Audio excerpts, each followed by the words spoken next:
I hit the button. Oh, I think it's working. All right.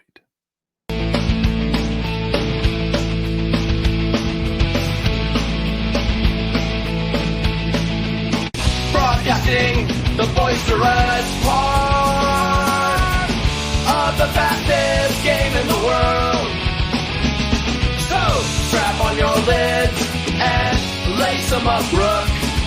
You're listening to the Barn Chirpers Hockey Podcast. Take a laugh.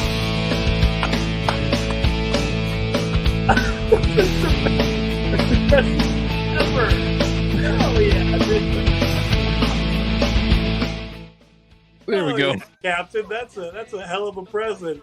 He's Justin. I'm Jay. That is our brand new intro. That's why we've been gone for so many weeks. Is we were working on that intro.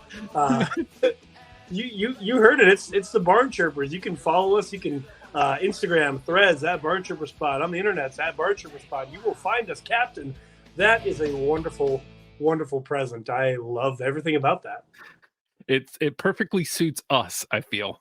For sure. Yeah, 100%. If I didn't know any better, I would have said, "Oh, did Blink give us a how much did we pay for Blink to do that intro for us?" Right. So it came from all the ad sales from doing this show naturally. Right. Clearly. Yeah. Look, we don't have a lot of time to mess around because we're late. We're way late. But it is worth noting that both of us got Florida correct, although each of us had Florida in 7. We both got Dallas wrong because we both had Dallas in 7. Gosh, what a letdown. Yeah, so obviously if you're watching this now, you know that the first 2 games of the Stanley Cup Final have already been played. Scheduling issues. We were trying to have one of our friends on. Their schedule is just a little bit hectic, though, so it didn't work out, but we really wanted to have our guest on. But maybe after the Cup is over, they'll be able to come on, hopefully. Fingers crossed. But anyway, so we are 2 games behind, but let's jump back. Justin, I want to ask you, how upset are you at the Dallas Stars for blowing it in the Western Conference Finals? Very. Because they were your pick from the beginning of the league, of the year.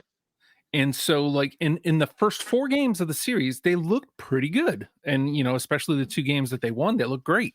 And it just, the air came out, the wheels fell off all at the right time. Otter looked like garbage, like absolute trash. It went from looking like the best team in the league to a dumpster fire in a matter of 3 games. Whatever game that was, 3 goals off of 10 shots or something like that.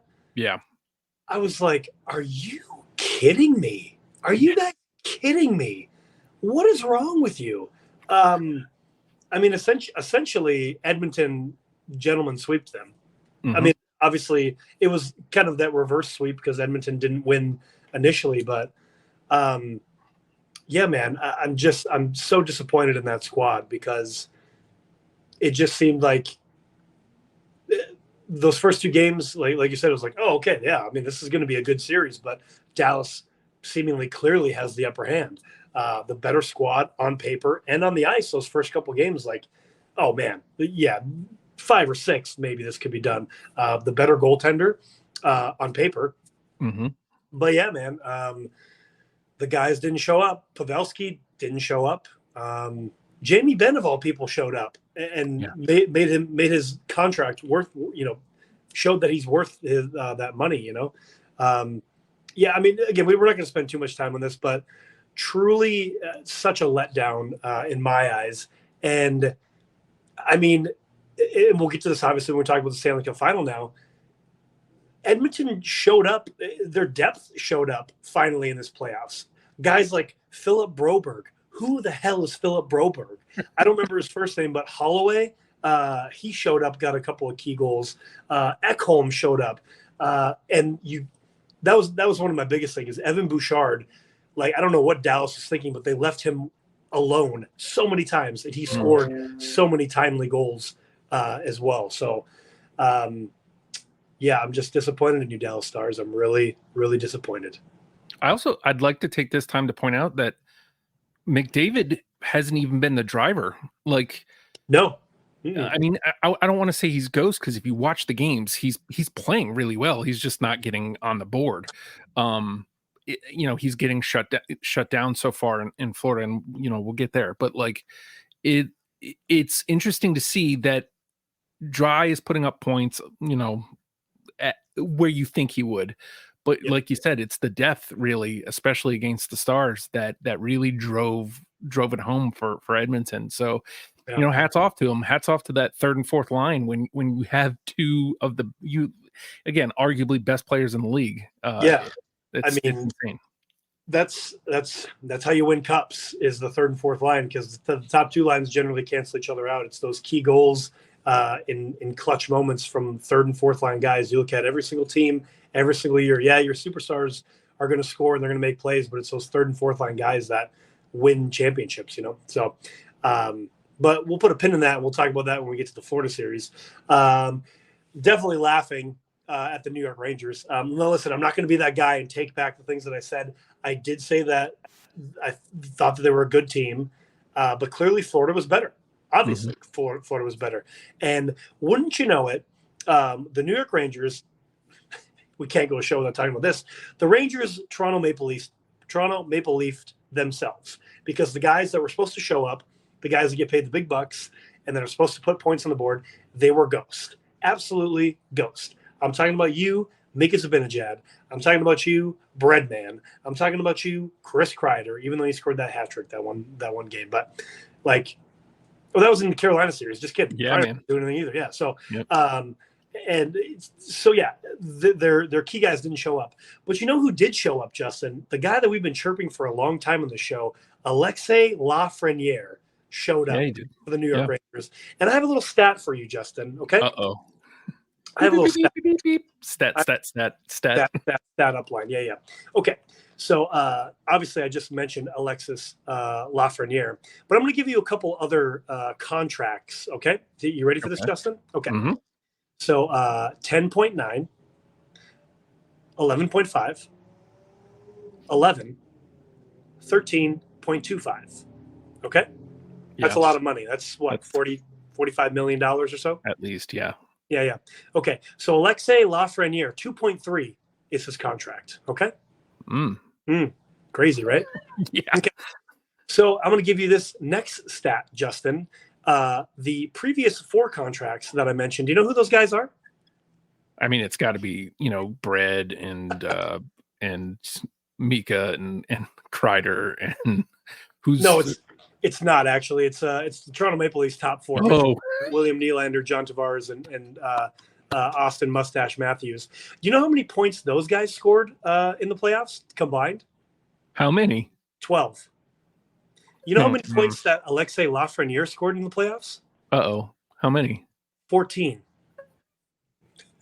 So Alexis Lafreniere scored 2 more points by himself than the entire top 4 of the Toronto Maple Leafs. And that's why the Maple Leafs suck. And I'll say it again. You suck, Toronto Maple Leafs. You suck. More on that on the other end, because a certain somebody may have been hired by a certain team. So we'll talk about that too. I also want to point this out about Alexis Lafreniere. In his career playoffs, 43 games played, 10 goals, 13 assists, 23 points, -1. About a half point a game pace. But until up to this year, he wasn't playing first line minutes. He's been given a chance in this playoff. So I want to mention that because the ever famous Mustache Matthews, 55 games played, 23 goals, 25 assists, 48 points +2 in his career in the playoffs. So you're telling me a guy who's only had 1 opportunity at first line minutes has almost half of your points in his career playoffs? Who deserves the money? That's all I'm saying.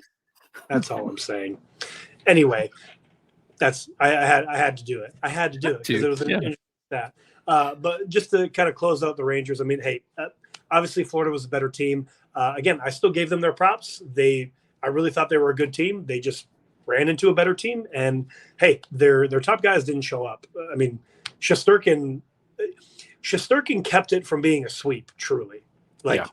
There's no reason that the Reg should have won any game against the Florida Panthers, truly. except Shesterkin goalied them. That's the only reason why they hung around. Hey, it is what it is. Obviously, my team got blown out. They got swept. So, whatever. So I do want to say this, and this will kind of lead us into the Stanley Cup conversation. I do feel like a lot of people either haven't watched the Panthers or are still somehow undervaluing what they are on the ice, because a lot of people pick the Rangers, and it's like, I get it, but also the Panthers are good. Like, it's not just like last year they kind of got in by the skin of their teeth, and like they caught fire at the right time. Bob heated up again. It all kind of lined together. But that same team was together this year and has looked infinitely better than last year's team, and they're healthy. Dude, like, you cannot discount this Panthers team. They are rock solid, and they're disciplined. There is some grit and dirtiness to the way they play. I'll say, admit that. I'll say that they get away with some dirty play, but I don't think most of it isn't like, like it's not Trouba throwing bows. It's not, Cousins is kind of shells, but either Cousins is hurt or he's just not getting minutes. I think he's just been scratched. Yeah, because I haven't seen him in either game in the final yet. So don't discount this Panthers team. This isn't a shock how well they're playing. Like, if you've seen them at all this year, this is what they do. And like you mentioned again, so the line is a little bit moved forward. The threshold, if you will, in the playoffs is moved a little bit forward for what you can get away with, because it's especially the finals now, right? You're getting deep in the playoffs. But yeah, Florida's a gritty team. They're going to get in your face. They're going to face wash you. They're going to, they're going to cross check you in the back, and you give it right back to them. You know what I mean? That's what happened in the Boston series way back in the first round. What is so great about this Panthers team, and now that we're essentially on the Cup final to talk about it, and why, when I'm going to bring back Edmonton when we get to that, but that pin that I talked about of Edmonton's depth showing up in the Western Conference Finals, and how it's an entirely different team that Edmonton is right now in this Stanley Cup Finals thus far. But what makes Florida so good is that every single guy, even if they're a skill guy, I'm talking about your Matthew Tkachuks, your Barkovs, your Reinhardts, your Bennetts, every single guy gets the puck and they dump it in and they chase. And when they chase, and we talked about this on the show before, they go in there and they're going to hit you and they're going to run you into the boards, and they are going to battle and get those pucks. And what I'm seeing too is every single guy that goes in to get that puck, they're not getting pushed around. They're getting in there, they're getting the puck, and there's somebody pushing on them. Bouchard, Nurse, Cece, whatever. And I forget who it was, but Nurse is a massive dude on the blue line for the Edmonton Oilers. And it was a smaller guy. It might have been Reinhardt. But Reinhardt, or no, it was Lundell. I think it was Lundell. And Nurse is trying to muscle Lundell, who's a smaller guy. And Lundell is just like, nope, you're not getting this puck. And that's what Florida does. Every single guy, they get the puck, they dump it in, they're going to hit you, they're going to try to get the puck back. If they don't get the puck back, they're definitely going to back check, going to get their sticks out. They're very good defensively. They're seemingly, while Connor McDavid can go coast to coast in like 3 seconds. I mean, which he literally did in both games multiple times. But there just seems to be like no passing lanes at all. The Panthers have been so good with their stick positioning. Yeah, man, this Panthers team is legit. I mean, everything they do is legitimate. You can't count them out ever, and definitely not now, as we know, because they've won the first 2 games. I'm going to send it back to you because I've been talking for a while, though. First 2 games, thoughts so far? So what's insane about this is I still don't even think they've gotten to the best part of their game. Like, their forecheck is insane, dude. And I feel like, to your point about McDavid, being able to escape the zone really fast, get coast to coast real fast. Like, because of that, they haven't really applied the pressure on the forecheck and created extra shots and cycling. Like, we haven't seen much of that. Like we saw a little bit of it in game 2 in the third period, which is coincidentally when and how they won. But like in game 1, they were getting outclassed by Edmonton. They were just precise with their shots. To your point, I think Reinhart dumped in. He goes up to the boards, gets it.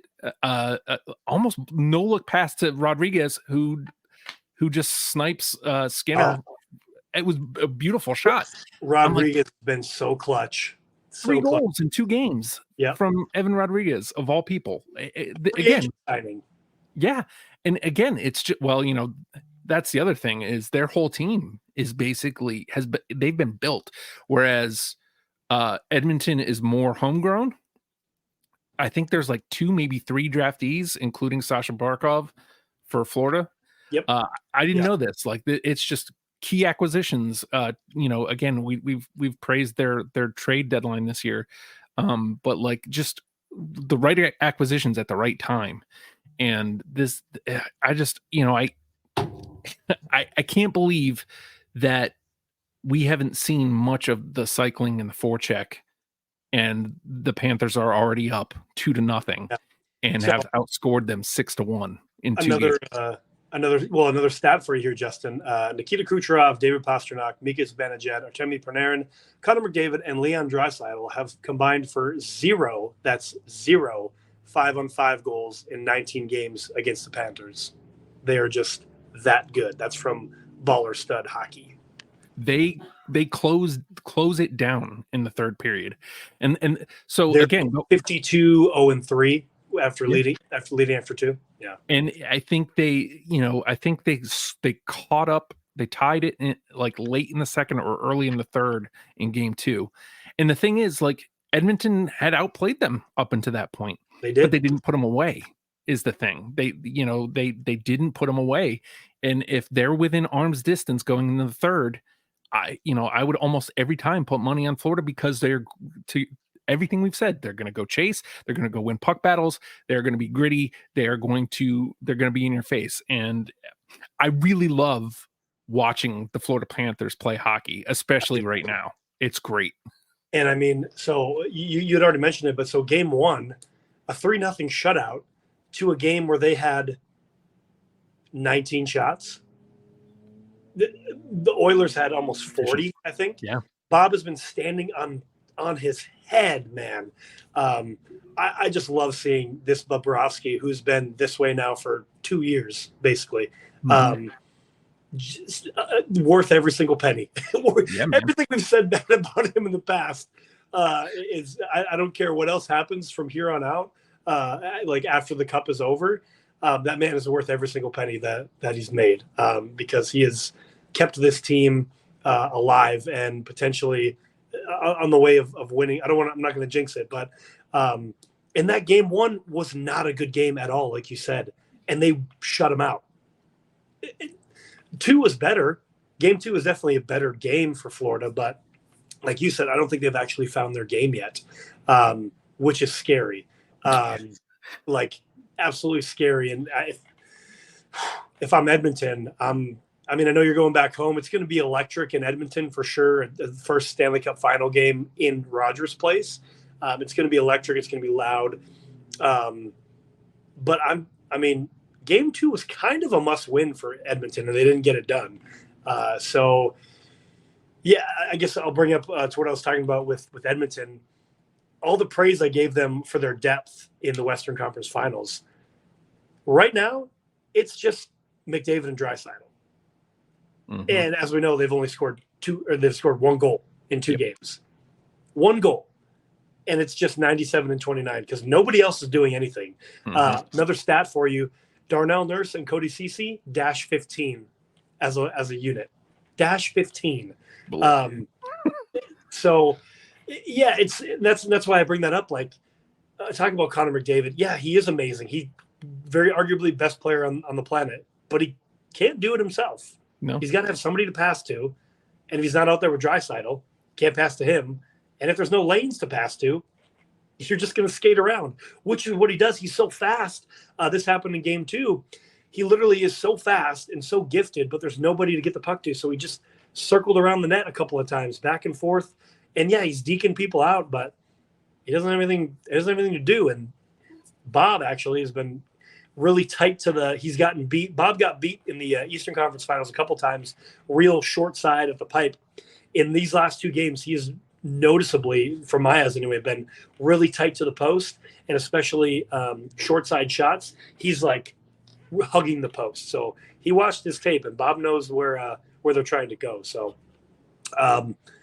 yeah, that's really all I had to say with like Edmonton and their depth. I mean, it's disappeared now, so that's why I'm really disappointed that the Stars didn't win, because I don't want to see a sweep. I don't want that, but I tell you what, it's not. I don't think it's looking great for Edmonton, truly. So, I mean, I think a lot of that, since I'll pick it up right where you left off. I think a lot of that depends on this. Sasha Barkov hurt last game with an errant elbow, we'll call it, from Dry. We'll see how that comes down. Because I honestly think that's going to be the difference between a sweep and 5 or 6. Yeah. If Barkov misses a game, that is Edmonton's chance, because he has been a huge difference maker on silencing McDavid and keeping Dry quiet. Like, he's been all over those guys.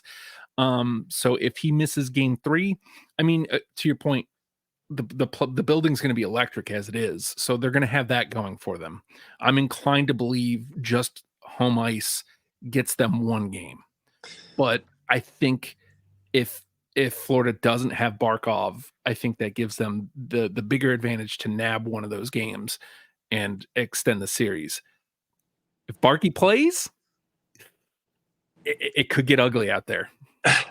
Well, so I don't want to sound like a know-it-all, because I actually did think initially that Edmonton was going to win game 1. I really thought, coming off of that Stars series where they weren't, they were the underdogs in that, I really thought they were going to come out flying. I said to myself, I think Edmonton's going to win game 1, and then they didn't.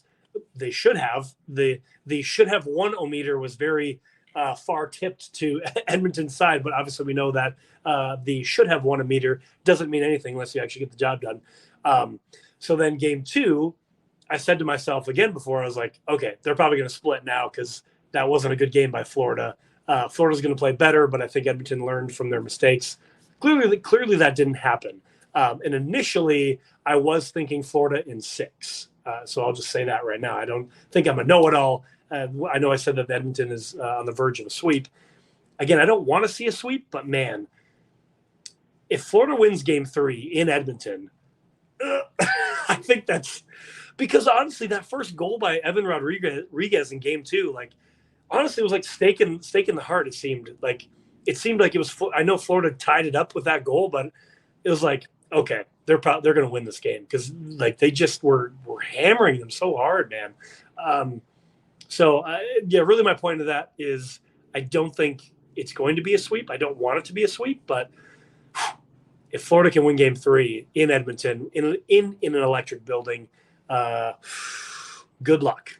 Good luck is all I can say.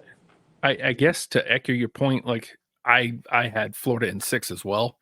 But if I ask my heart, what do I want? I've seen a lot of people online saying this has been an unevenly matched series. And, I guess yes, because Florida's won both games, and, you look at the score sheet, it looks that way. I don't see it that way. I a few shots go the right way and we're split, and it's 1-1. Like, Edmonton outplayed Florida in game 1. So I don't know what anybody is talking about. Like, I mean, Bob just stood on his head. It goes back to puck luck, and Florida has puck luck right now. They're getting the bounces. They're getting timely shots, miscues, like you said, that goal by Evan Rodriguez in game 2, that first one, a simple, like, in the regular season, Bouchard probably would have skated that puck up, and he probably would have dumped it out or something, but he misplayed it, and Rodriguez was right there to put it away. So, and it was such a knuckle puck shot over the shoulder of Skinner, far side. So, it's puck luck, man. It's puck luck, and that's the team that gets the most puck luck usually wins the cup. So It is what it is. But and to that point, not taken away from Edmonton, because they were pretty much last place in November. So they have turned it around and come a long way since Chris Knobloch took over 100%. Again, I just 97-29 can't do it all. Like the other guys got to show up. So what are we doing? Are you? Is your name Austin Matthews, Mitch Marner, Willie Nylander, and John Tavares? No, you're the Edmonton Oilers. Be Leon Draisaitl, Connor McDavid, Evan Bouchard, Matthias Ekholm, Darnell Nurse, Vander Kane, Corey Perry. Those guys show up, man. What are you doing? Ekholm has been like arguably their number 3 this entire playoff run, and he scored their goal. So, a little bit of credit, but he looked off Connor because there was a 2-on-1 and he looked him off. That's funny. But like a defenseman shouldn't be your number 3. You know what I mean? Like, yeah, he should be that added bonus. Like, where's Nuge been? Like, there's 4 of the leading scorers in the playoffs are Edmonton Oilers. Like, where are you? Yeah. So I mean, we'll see. Like, again, I'm inclined to believe this Edmonton team's good enough to take a game or 2 from Florida. We saw it in game 1. They could have and should have won that. They didn't. So I don't want to beat a dead horse here, but like, if they show up, they've got the building. And if Sasha Barkov doesn't play, they take game 3, and they have to. And you said game 2 was kind of a must win. This is absolutely a must win for them. For sure. Whether Barkov plays or not, it's a must win. Well, you already, think of it this way. You already have to win at least 4 of the next 5. So that's already a tough task. You know what I mean? Don't make it 4 of the next 4. You know what I mean? So with that said, I did see this morning, Daily Faceoff showed that Barkov was practicing this morning. Okay, so good. That's fine. I'm curious of your thoughts on the hits from Draisaitl to Barkov. Do you think it was a good hit? Do you think it deserved more than the 2-minute roughing? I think they got it right with the penalty. I don't know. I watched it a whole bunch. I believe on the ice, or like the team or the play-by-play team was saying, maybe they bump it up to 5 so they can review it and that it'll come out as 2. Especially if he's playing, I think everything is right. But I think that was the ingredient. Because he didn't come back on the ice. If he doesn't play game 3, then I think that you can't retroactively penalize, but like it should warrant a fine and or a game. Ultimately, I guess, to answer your question in the most direct instead of Justin way possible. No, that was actually a good answer, I think.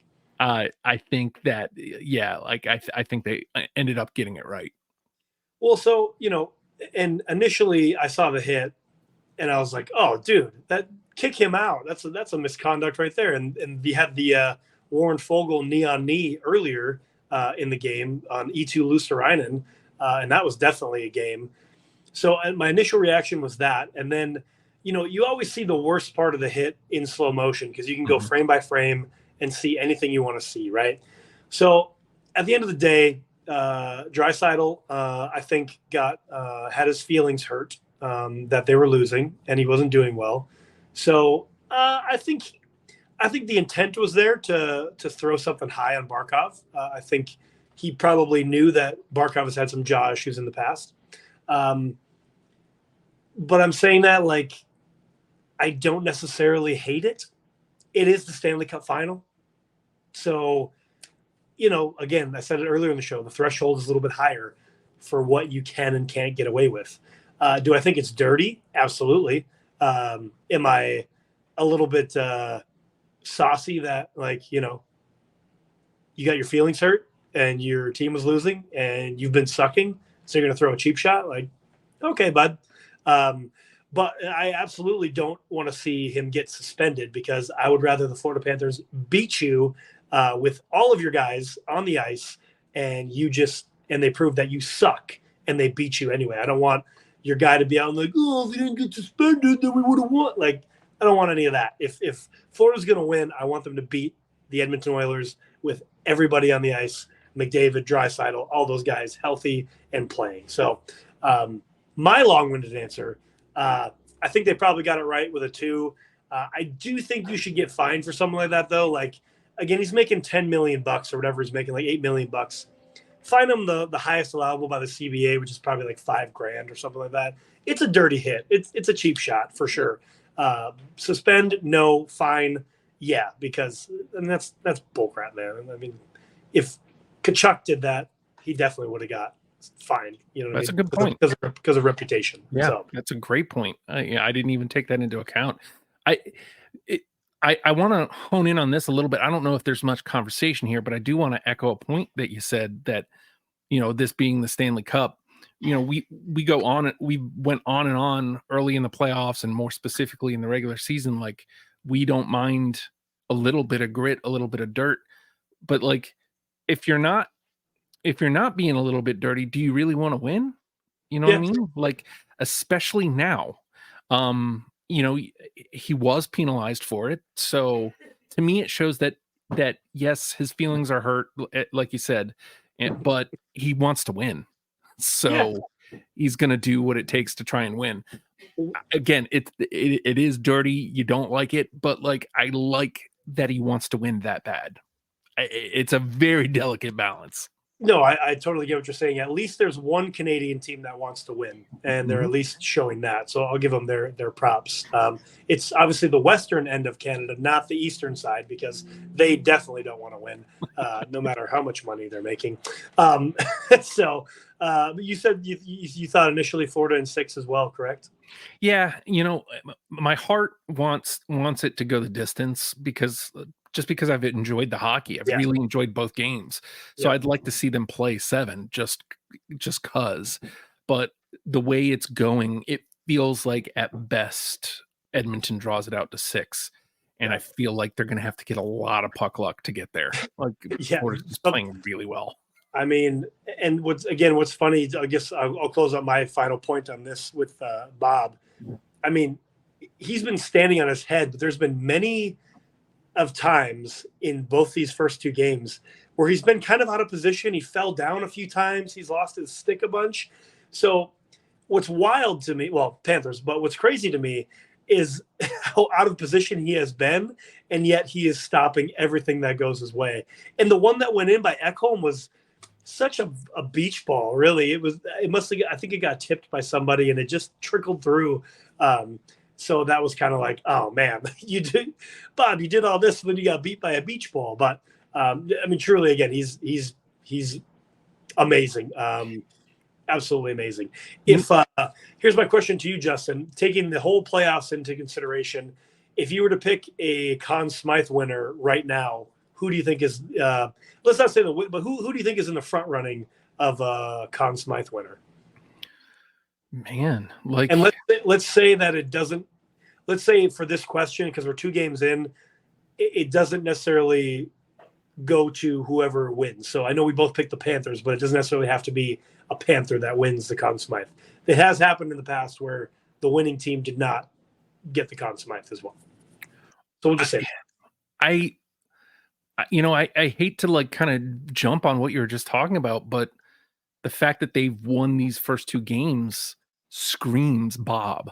Like, Bob has been on fire this playoffs. Yeah. And I mean, I think there was a game against Boston where he looked bad, but other than that, like, he's pretty much been lights out.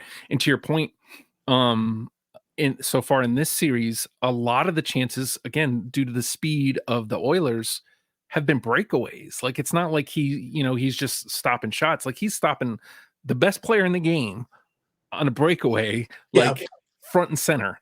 So he's stoning the best player in the game and the second best player in the game several times.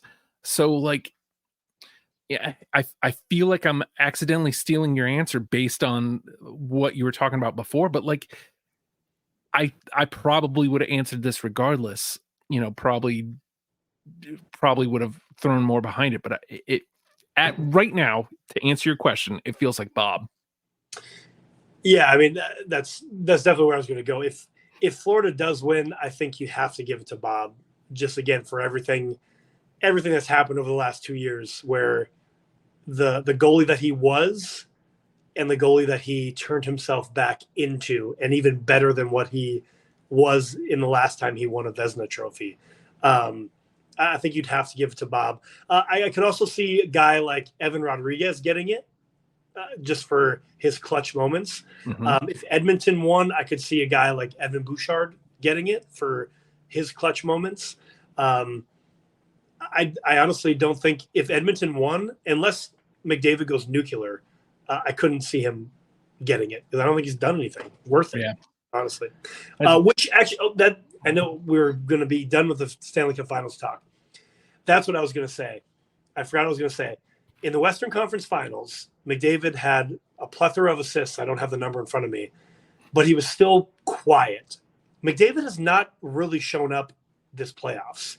And what I was going to say is, like, if McDavid goes nuclear, Florida is in trouble. And that's why I was initially picking Edmonton to win game 1, because I thought McDavid was going to show up and go nuclear all over everybody. It's like we're still kind of waiting for that. Nothing's happening.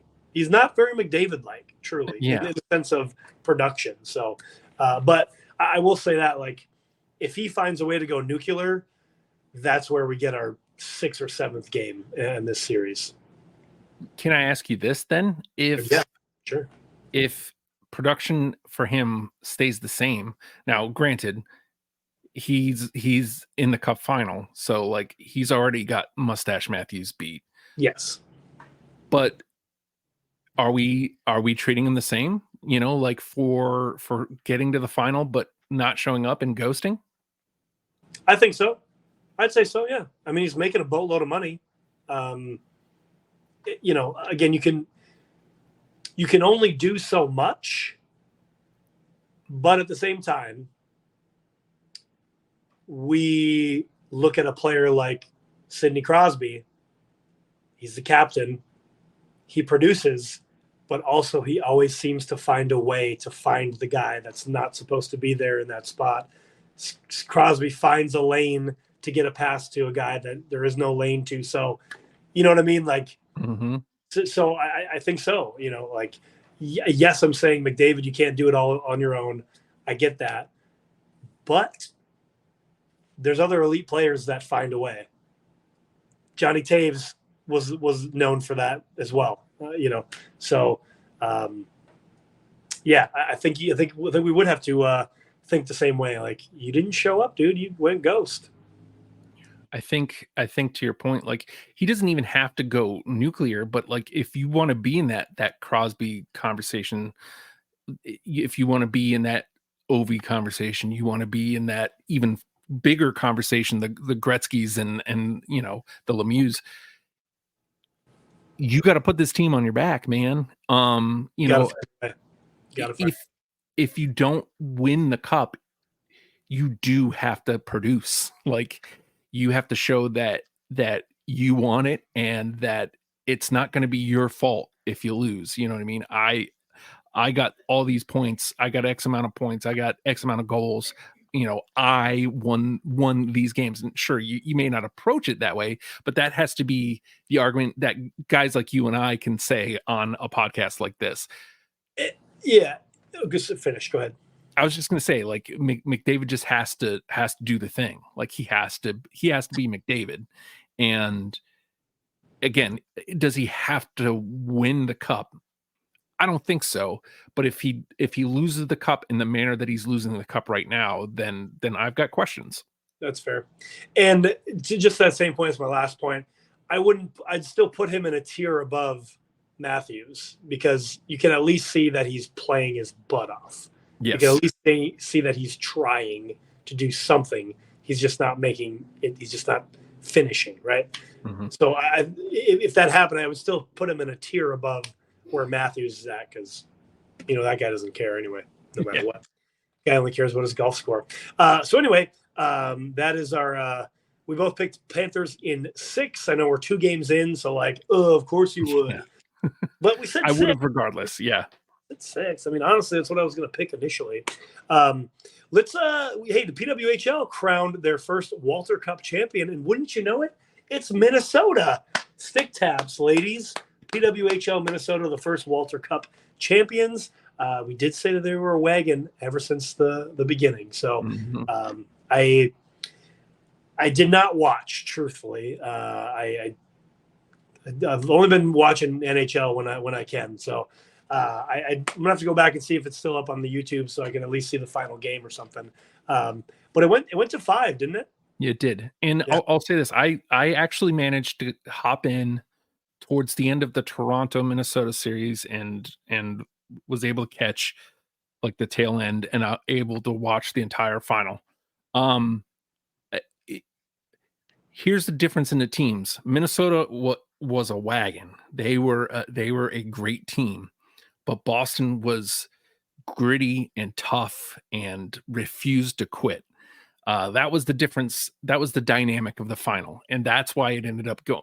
If you just look at stats, really, Minnesota should have wiped the floor with them. But Erin Frankel was just absolutely bonkers in the final. She didn't let much past her. She kept them in like every game.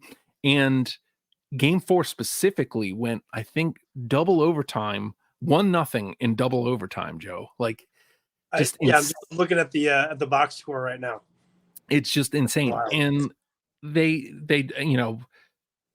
there was a goal towards the end of the middle of the second overtime that Minnesota scored. It got waved off. So Minnesota thought they had won the cup in game 4, and they're celebrating and throwing sticks and gloves and whatnot. And because they were on home ice for that. And it gets waved off ultimately. And then a minute later, Boston scores the dagger, 1-0. The series had everything. Great goal play. Well, I just love that it went. I just love that it went to all 5 games in the first year of the Walter Cup. I think that's just really, really awesome for not only the sport, but also for the league in itself. That, we were talking about, obviously the cup final right now. And like, we'd love to see a game 7 just cause like, a game 7 to decide the Stanley Cup. That's what you want. That's what you grow up as a kid, pretending to do scenarios where you're winning that, you know what I mean? Yeah. It really was magical. And then to watch afterwards, like they get to pass the Walter Cup around, like all the ceremonies, like it really was emotional. Like all the women were emotional for sure. I was emotional. Like I didn't bust out crying or anything, but I definitely welled up. Like it was emotional to see, like, this is a lifelong dream for them too, that they were able to like will into existence. And it was it was really a magical night. And it's really sad that Minnesota specifically is really trying to roll all of that away, but more on that as we get there. But they were just the better team ultimately is what it was. They had the goal scorers that were able to, like we said about McDavid, just put the team on their back and get the job done, because that's what it's about. Get the job done, score some goals, and lead this team to victory. And that's what they did. I mean, a couple of my favorites there: Taylor Heisey, number 1 overall; Grace Sumwinkle. I mean, I'm just Sophie Jakes was incredible, and Kava. I forget her first name, unfortunately. Michalina Kava. I was just looking at that too. I closed it out. I think her number's 9. I think, but she was outstanding in the entire series. But Sophie Jakes was great as well. To your point, Heisey showed up. Like she didn't win every game. She didn't score every game. She wasn't on the scoreboard every game, but she was visibly a team leader. Zumwinkle was terrific as well. Like all their stars showed up, and that's what you got to do. You got to show up, and you got to put in the work every shift. So we always talk about on this show. You got to show up. You got to show up. So yeah, that's and I didn't see. I imagine. Have you seen when the season 2 starts? Is it going to be September training camp? November. Yeah, I guess training camp will probably be September. I know they just had the draft, the second draft. Mm-hmm. So, yep. So that's already that's good to see that's moving along. Mid to late November is when the actual season's going to start. So they're going to do 30 games next year, as opposed to, I think they did 24. So they're tacking on another 6 games for each team, which that's a good sign. That's another chance for some revenue. I hope. Really, as far as attendance went, Boston and New York were kind of like the tail end as far as attendance went. Everybody else really didn't have attendance problems. It's more on the arenas that they played in. Like it was outside of town for both of them. Yeah. Yeah. So hopefully they were playing in upstate New York, weren't they? So or Connecticut. They were playing Connecticut. They were playing Connecticut. Yeah.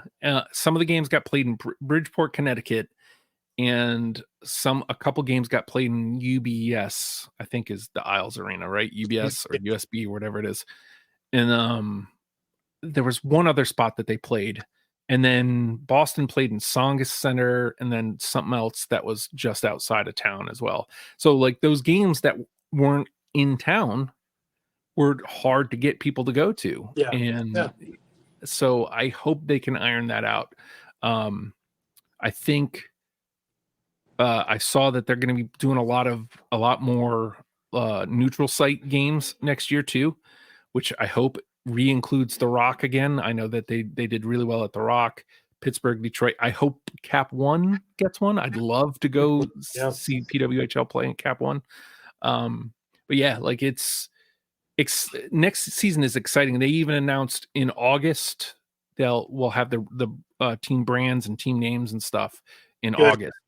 So that next level, it's going to have fan involvement, which iffy on, because if you watch the YouTube chat at all, the YouTube chat wants New York to be called the Pizza Rats, which is fun, like as far as hey, let's call ourselves that, but like having that be official marketing branding, I hate it. Well, that's like if you want to do like a fan voting thing, much like Utah is right now for the name of what they're going to have, you spoon feed. This is what you can pick on. Yes. Because if you pick any of these, this is what we're good with any of these. Just hey, throw out your random suggestions, and we'll vote on it. Like that's where Pizza Rats come from. So not really a hockey team name. Do you think so? 30 games. That's a 6-game increase. If I did my math correctly, where do you think, this is kind of just a random question. Do you have like a sweet spot where you think you'd like to see the league have for their normal regular season to get to? I think ultimately, and this kind of goes to my thoughts on NHL as well. Although I will say, like an 82 game schedule for NHL doesn't feel as arduous as the 82 game schedule in NBA. Like it's useless and pitiful for the 82 game schedule in the NBA. But like that 40, 42 number feels right. Like I feel like I guess it all kind of depends on money too. Like if they're selling out every game and they can ultimately get up to that 82, that would be awesome. Yeah. But I think a sweet spot would be in that somewhere low end 40, high end 50 would be awesome, because that's a good solid season of hockey where you're probably playing a couple games a week and you're not like really overdoing it. You're not oversaturating, but it's a good amount of hockey being played that I can watch for free on YouTube, hopefully. Yes. Yeah, I was thinking 50 was the number in my head. I think 50 is a good solid number, because then we get the season done by, at the latest, May. Because, I mean, again, I love Stanley Cup Final hockey, but it's mid-June right now, and there's no reason to be watching hockey right now. There's no reason for it. No. There's no reason for it. Obviously, that's scheduled breaks and all that stuff, that plays into that too. But, I mean, even think about it when – the next couple of years when the NHL has their breaks for the Four Nations face-off break, the All-Star break, the Olympic break, all that stuff. That's time when PWHL could be playing. So if they had those, extra scheduled games, that's where they're playing during the All-Star break. They're playing during the Olympic break, so on and so forth, that kind of stuff. But that's a whole other conversation to have. Do you want to get into the speculation of of PWHL Minnesota?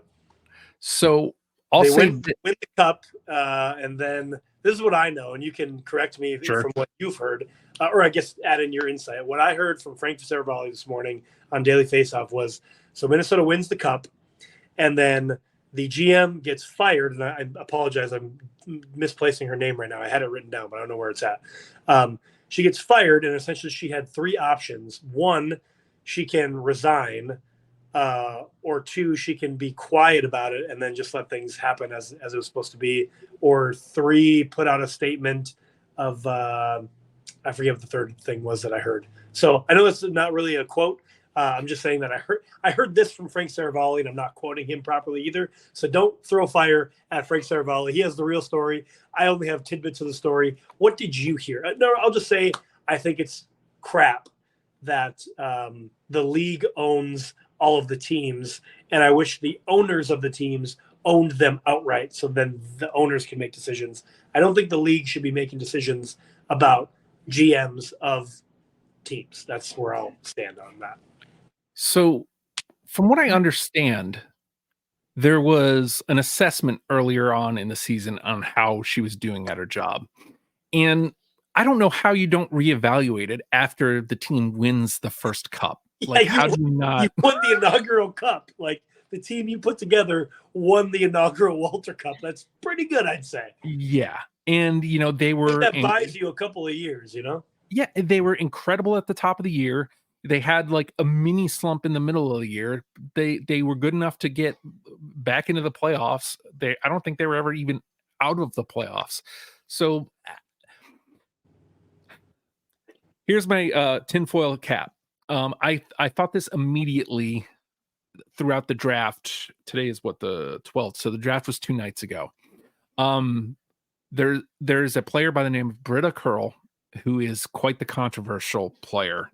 I'll say this, like, the controversy lies in her liking some far right tweets, and transphobic, homophobic, and racist tweets, and being kind of adjacent to those kind of things. So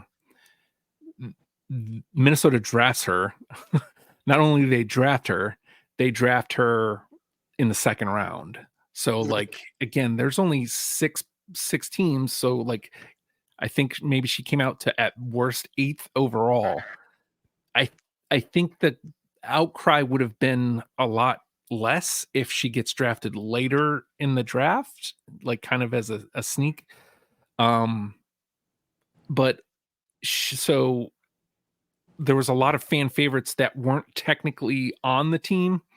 Like they had like these contracts that let them stay in school. They weren't officially on the roster.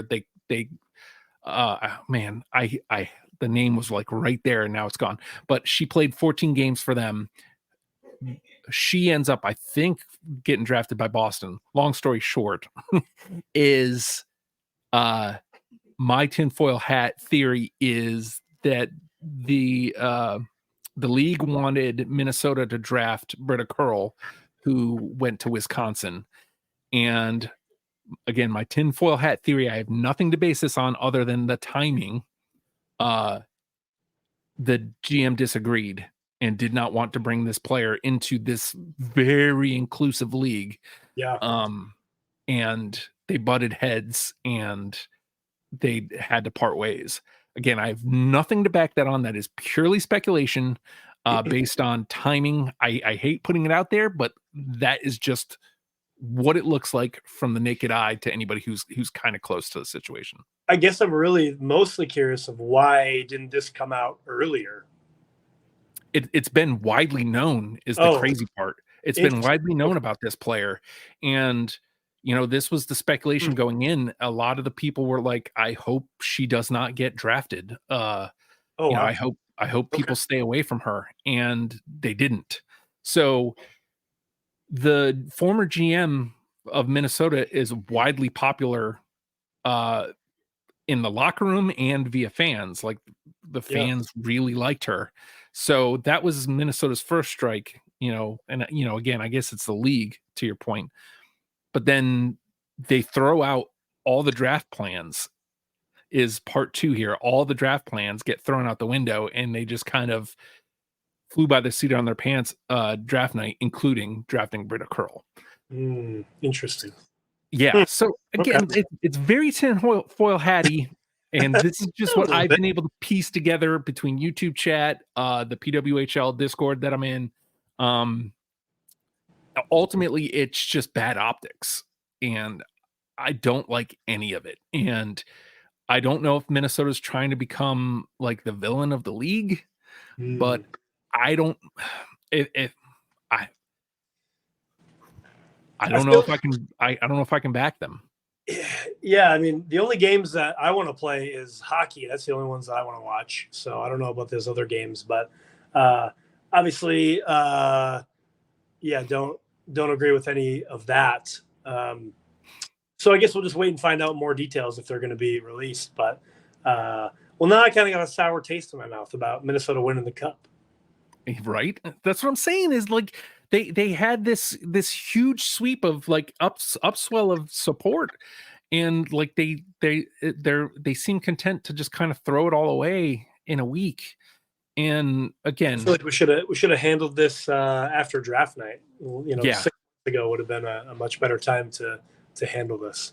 Yeah, and so I also want to put this out there because I do think second chances are important. I'm completely willing to be open to Britta Curl showing that she isn't that person anymore, that she's grown.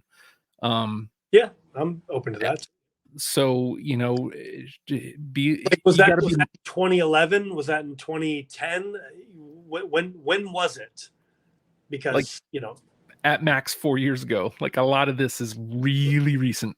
Yeah. Hey, I mean, I'm not going to throw stones at anybody. I've done things in the past I'm not proud of as a human, but I've changed and learned from my mistakes. You know what I mean? So people can learn and change and do better, but you got to do better. You got to do better is the thing. Yeah. So again, I don't know that I can openly support that program.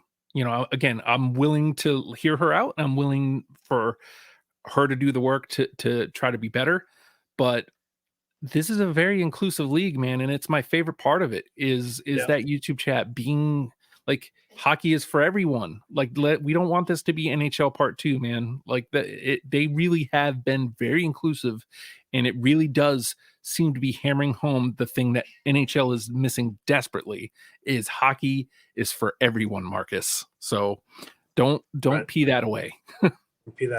Well, let's shift over to another Minnesota squad that we love, and that's Minnesota Wild. Announced that they are going to rebrand in 2025 to the North Star colors. So they're taking that reverse retro, and that's going to be the rebrand, and I cannot wait for that. That is going to be just chef's kiss. Can't wait for that. I do wish, man. I mean, the whole thing with the shortened seasons and COVID and all that and this and that, but I hate the sponsors on the jerseys. I absolutely hate it. Like you look at Florida's jersey, they have LaCroix up on the right shoulder, so it just looks so jammed packed when you see the A or the C on the left chest, plus the Stanley Cup logo is just so jammed up tight in there. I don't like it. Yeah, I'm hoping because the debt from the players to the owners should be paid off, I think, now or by, I forget the exact date.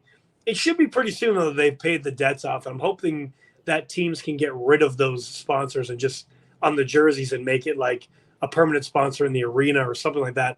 Let's get it off the jerseys, clean up the jerseys, man. Like, I don't like it. I don't like it at all.